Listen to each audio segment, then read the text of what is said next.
explain what it is we're going to see? Well, this is a piece of nitinol which was made in the shape of a coil spring, and the property of nitinol is that it when it's hot and wants to get back to the shape it was when it was made. When it's cold, it's quite relaxed and will take any shape. This is now cold, and you see I can take it and stretch it out. So it was made in the shape. It was made in the shape that I showed you first. And now it's cold, I can stretch it. Here I have a glass of hot water, and if I just pour the hot water on this thing, you see what happens. Here we are.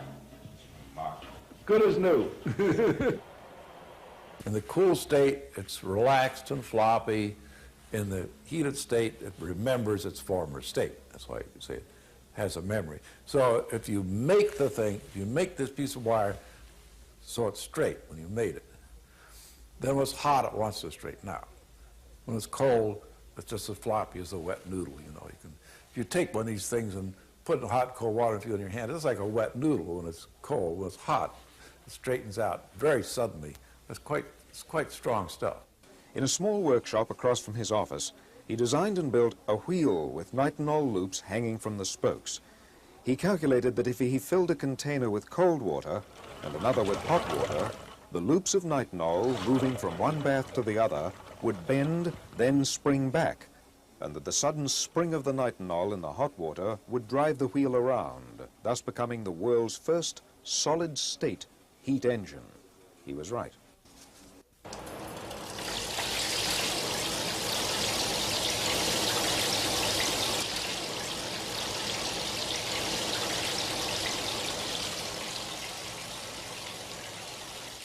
David Porter of Galtech Semiconductors demonstrates his recently patented permanent magnet motor called the carousel electric generator. This is the latest version of the carousel motor generator. It's a rotary version. Rotary inside. There's 18 separate sections, what we call a coil section in here. 18 make up the outer diameter. There's 6 coils here that we're using to drive the motor. Okay, we don't have an automatic start on the system right now. That's something that the Intel chip will do. We'll start it up at a pulse rate of approximately 13 pulses, which gives us a 16% duty cycle. It takes a while to spool up because, like I say, it works also as its own flywheel. So we build up the power gradually. The thing about this system is that everything floats on the magnetic field in there. You have very little internal friction. What we're doing is removing the energy from the magnet. The magnet has a specific life. They lose approximately 1% a year. So we're not actually trying to create energy from nothing. The system will not run forever. It's not perpetual motion. We use the amount of energy that is in the magnets. Once that energy is used up, the magnets can be taken out, they can be recharged. All we're doing is maximizing the efficiency of the electromagnetic flux density that's there to the production of electrical output. By stimulating the existing oscillations of space energy, his radiant energy device ran for days, putting out 50 kilowatts of electricity. His public demonstrations attracted newspaper coverage and scientists from Bell Laboratories and the Department of Agriculture's Rural Electrification Administration. Although no one could find evidence of fraud, neither could anyone explain how the radiant energy device worked. During the 30s, he developed semiconductors and transistors that were far ahead of their time. Unfortunately, as all too many inventors have suffered, when he refused to sell out to powerful interests, Moray and his family were threatened, shot at, and their laboratory ransacked. Ignored by the U.S. Patent Office, Moray quietly stopped public disclosure of the device after it was destroyed by his assistant, Felix Frazier, a communist sympathizer who was frustrated when Moray declined his repeated offers to take that technology to Russia. This torch here is producing a temperature of 1200 degrees Celsius. Now try cooking an ordinary egg like that, and in a very few seconds the results would be quite an explosion. But I'm going to leave this torch here, blowing on this egg for a couple of minutes before we crack it open. And it ought to survive the inferno because it's coated with a remarkable new plastic. What it's made of is a closely guarded secret. All the inventor will say is that 20 years' experience as a ladies' hairdresser led him to the discovery. So, how is it doing? Well, it hasn't broken up at all, and you can see on the front here it's glowing red hot. But just watch this. If I turn the flame off, and remember that it was producing 1200 degrees Celsius, and I take that charred bit and I put it flat in the palm of my hand, it only just feels warm. And if I then crack it open, what's more, the egg hasn't even begun to start cooking. In Oklahoma, where oil has been king for over a century, inventor Troy Reed has been busy in his shop constructing rotating magnetic motors that he believes will soon revolutionize how we get around. And it does work. It's 150 volts. What we're going to do, turn off all the switches, make sure there ain't nothing plugged into it. There's the plug. There's your 110 volts. Motor still running. You can operate this table plumb around. Still got energy running. Nothing tied up in the back of it. Nothing on the floor. Rotate around, still running electricity. So we're looking, hoping this time next year that you'll be able to use it in your home. So that's another. And what's good about this, you're talking about electric automobiles, this right here can set it in the back of an electric automobile and generate electricity and charge batteries up in a car.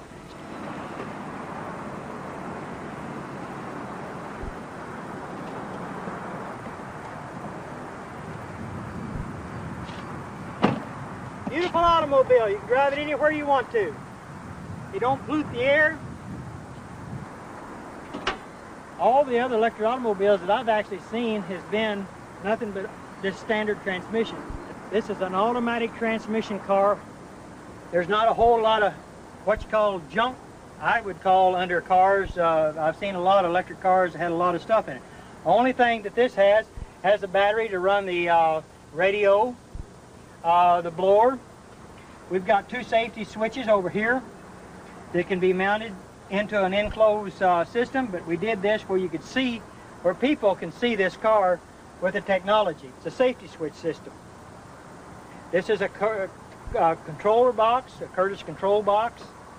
It cuts the amperage down. So with the amperage, here's what's real good about electric automobiles. All electric automobiles that has surge technology with this in it, they create heat. They've got to have a fan to blow this Curtis controller off because it gets hot. We don't want that to get hot. We want to stay that cold, because once it stays cold, you save on all the computer chips that's in this controller. So that means you can go farther, longer, and you won't have no problems. Turn the machine on. Denny Klein fires up his hot new invention. His machine emits a flame that feels only slightly warm to the touch. But watch what happens when he touches anything else. Instantaneously, I can burn a hole right down through the center of that brick. The flame instantly turns hotter than the surface of the sun. Heat so intense it takes only seconds to literally burn a hole through charcoal. 3 seconds turns a brass ball to glowing liquid metal. Tungsten lights up like a sparkler. Steel, lead, and other metals slices on contact. Yet the tip of the welder stays cool to the touch. No other gas will do this. Denny Klein uses an alternative fuel source once thought impossible. He says people still have trouble believing him when he reveals his liquid fuel. Water. Take water and electricity, and we break it down through our very unique electrolysis process. Klein has just patented his process of converting H2O to HHO, producing a gas that combines the atomic power of hydrogen with the chemical stability of water. It turns right back to water. You can see the water running off of this. Klein originally designed his water-burning engine for cutting metal. He thought his invention would replace volatile acetylene in welding factories. Then one day, as he drove to his laboratory in Clearwater, he thought of another way to burn his HHO gas. On a 100-mile trip, we use about 4 ounces of water. Klein says his prototype 1994 Ford Escort can travel exclusively on water, though he currently has it rigged to run as a water and gasoline hybrid. His numerous devices supposedly achieve super efficiency rates by recycling excess energy through closed-loop systems. I built the world's most efficient heat pump and developed it, and these are the evaporators for that heat pump right here. They're 8 feet high, 3 feet wide. Now, the refrigerant we put in here boils at 40 degrees below zero. Therefore, anytime, day or night, outside in a rainstorm or in a windstorm, a hailstorm or a snowstorm, or just out on a nice hot sunny day or in the middle of a cold night, as long as the refrigerant that's inside this panel is colder than whatever the air is out here or the phenomenon that's hitting this panel, then the heat from the air or the sun or the wind or the rain or the sleet or the snow will be transferred into the refrigerant on the other side, because it's the second law of thermodynamics. Hot goes to cold. So if this is the coldest thing outside, anything out there that touches it is going to give its heat to it. A little bit of heat goes a long way. That gas starts expanding like crazy, and as it expands, it then is drawn into the compressor, not through suction. I've got engineers and inventors that don't like to use the term suction, but through negative pressure. So as the compressor is creating this negative pressure, the gas is migrating to it. And so a compressor is a gas pump. It'll pump gas. And so the gas is being pumped by the compressor into the compressor, elevated in temperature. And even though if you touch this panel, it's ice cold to your hand, and if you touch the line going out of the panel, it's still ice cold to your hand. When it hits that compressor takes all the gas in this space, puts it in that space, elevates the pressure and the temperature. Going out of the compressor, do not touch that line whenever that thing is on, because it's 200 to 250 degrees hot. And so that's where we get the heat. All of the heat is transferred in here. We then use a compressor to take the relatively useless energy that we've got and elevate the temperature and pressure and make it very useful energy. Then that heat would be transferred later. This is something you won't see in the world market, because the oil companies, of course, don't want this on the market. It's just a wooden frame. It's got a auto switch on it right here, an automobile switch, which... I'm going to get closer. Okay, turns it off and on. I put a cover over it, a jar, to protect it. Now, it's compressed. The material in this is made of, one rod is made of 73 different elements. The other side is made of 74 elements. There's one additional element, and that's why one is negative and one is positive. The one builds up electrons. The neutrinos that strike the Earth 24 hours a day and other things striking the Earth, the combination of them causes electrons to build up in one of these rods, and it depletes them in the other side, much like a solar panel works, very much like a solar panel. But a solar panel needs light 24 hours a day if you're going to use it 24 hours. Otherwise, it only works when the sun comes out. Now, this here, as you can see, very, very light, very light. Has practically no weight to it, but there's plenty of energy there. Now, as I run this up the rod, you can see. Let me get a little closer there. Okay. These are Christmas tree lights, 110 volts. This is a 25-watt bulb. 110 and 25 watts. Now, let's see what happens when we put that on. Now, of course, it won't be as bright, because this takes a lot of amperage, and the wattage.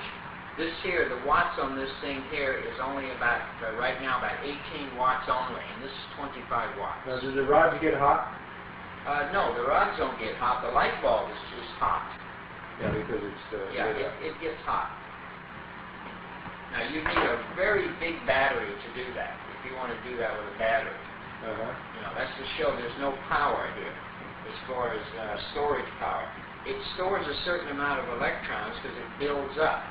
So that we can show they're not like a solar panel. Now let's turn the switch on.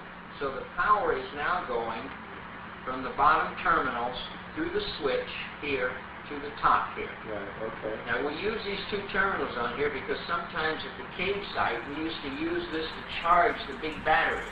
You see? So that's why we put those terminals on it. Now let's black it out.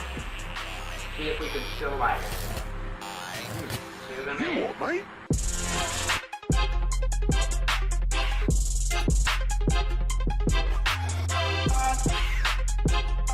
Yep.